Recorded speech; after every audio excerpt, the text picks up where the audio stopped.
তুমি আনৰ ওচৰত হাত পতাতকৈ নিজে স্বাৱলম্বী হৈ পেলাই উপাৰ্জন কৰি খোৱাটো বহুগুণে উত্তম। কোৱা হৈছে যে এই মাসআলা যিটো সৱাল কৰা, যিটো মানুহৰ ওচৰত হাত পতা, ভিক্ষা কৰা, এই ভিক্ষা কৰাটো কিয়ামতৰ দিনাখন মানুহৰ কপালত, মানুহৰ চেহেৰাৰ ওপৰত ধাব্বা পৰিব, মানে দাগ পৰি যাব, দাগ, কলা কলা দাগ পৰি যাব। মানুহে তাৰ পৰা চিনি পাব যে এই মানুহজনে ভিক্ষা কৰিছিল, মানুহৰ ওচৰত হাত পাতিছিল। কিমান ডাঙৰ এটা লজ্জাৰ কথা হ'ব কিয়ামতৰ দিনা।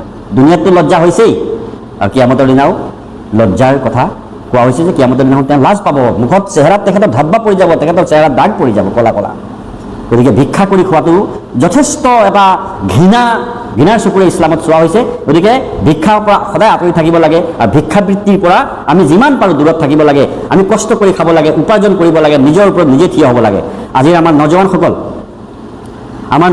কওঁ, আমাৰ যুৱক ভাই বোন, নতুন প্ৰজন্মই আজি কেৱল চাকৰিৰ আশাত থাকে। চাকৰি বাকৰি, আমি চাকৰি নাপাওঁ কিয়?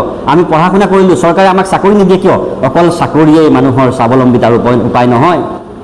মই কৈছোঁ, মই সিদিনাখনো কৈছোঁ, ফাতে ঈদ ৱাজদা সময়ত যেতিয়া মই বয়ান কৰিছোঁ, আল্লাহ নবী সাল্লাল্লাহু আলাইহি ওয়াসাল্লামৰ জীৱনী যেতিয়া বয়ান কৰিছোঁ, আল্লাহ নবী সাল্লাল্লাহু আলাইহি ওয়াসাল্লামৰ জীৱনী, যিটো জীৱনত তেখেতৰ যেতিয়া 15 বছৰ বয়স হৈছিল, তেখেতৰ 15 বছৰ বয়সৰ সময়ত তেখেতে এটা উত্তম নিদৰ্শন দেখুৱাইছে।